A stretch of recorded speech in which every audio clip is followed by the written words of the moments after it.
Hello everyone, আজকের ব্লগটা একটু অন্যরকম, তাই না? সত্যিই অন্যরকম। কোথায় গেলাম, কি করলাম না করলাম, সমস্ত কিছুই আমি তোমাদের সাথে আজকে শেয়ার করব। আমি না প্রকৃতির দৃশ্য দেখতে দেখতে বাইকে করে চলে গেছিলাম কোথায় জানো, ব্রহ্মদত্ত ধাম মন্দিরে। আর এত সুন্দর লাগছিল এখানকার পরিবেশ, কি বলবো, অসাধারণ লাগছিল। তাই তোমাদের সাথে আমি একটু শেয়ার করে নিলাম। চারিপাশটা দেখো কত সুন্দর লাগছে, তাই না? সত্যিই এর কোনো ভাষা হয় না। তো তারপরে দেখো আমি ধীরে ধীরে চলে গেলাম মন্দিরের কাছে। আর এই মন্দিরে এসছি, দেখো পুজোর সামগ্রী সব বিক্রি করছে।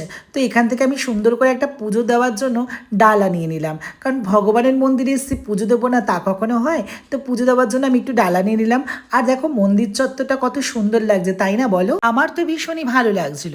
তো তারপরে আমি আস্তে আস্তে মন্দিরের ভেতরে যত যাচ্ছি তত মনে হচ্ছে অপরূপ দৃশ্য দেখতে। আর দেখো এটা কাঠ দিয়ে তৈরি, কত সুন্দর করেছে না? দেখো এত ভালো লাগছে, কত সুন্দর লাগছে। আর এখান থেকে দেখো বাইরের দৃশ্যটা কত সুন্দর লাগছে, তাই না বলো? মন্দিরে তোমরা কারা কারা ব্রহ্মদত্ত ধাম মন্দিরে এসছো অবশ্যই কিন্তু আমাকে কমেন্ট করে জানাবে। আর দেখো এই মন্দিরের গর্ভগৃহে ঢুকে দেখো কত সুন্দর লাগছে। প্রথমেই দেখো আর মন্দিরে ঢুকেই ঠাকুরকে একটু প্রণাম করে নিলাম।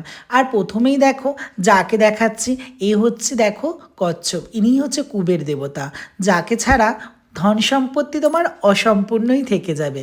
সত্যি কথা বলতে দেখো এখানে তারপরে কত সুন্দরভাবে কীর্তন করছে ঠাকুরের। আর হ্যাঁ, তোমাদের যেটা আমি বলেছিলাম, দেখো এখানে পালকি সাজাচ্ছে। হ্যাঁ দেখো কি দারুণ না ঠাকুরের জন্য। আর এটা নিয়েই ঘুরবে তারা। তো তারপরে এই যে বললাম ব্রহ্মা বিষ্ণু মহেশ্বরী ত্রিনাথের যে মূর্তিটা, সত্যি দেখো অপূর্ব অসাধারণ লাগছিল। সত্যি দেখো ঠাকুরের কত দয়া যে আমি ঠাকুরের প্রসাদ পেয়ে নিলাম। তো দেখো আমি এখানে ঠাকুরের একটু প্রসাদ খেয়ে নিচ্ছিলাম। তারপরে তোমাদেরকে আমি মন্দিরের বাইরের দৃশ্য আর পুরো ভেতরের দৃশ্যটা দেখাবো। মন্দিরের ভেতরে কত লোকজন বসে আছে, কীর্তন করছে, শুনছে, বাইরে চারিদিকে প্রচুর লোকজন। আর এই দেখো বলতে না বলতে দেখো প্রকৃতি তার দৃশ্য দেখিয়েই দিয়েছে। অসাধারণ লাগছিল, যেমন অসাধারণ অসাধারণ।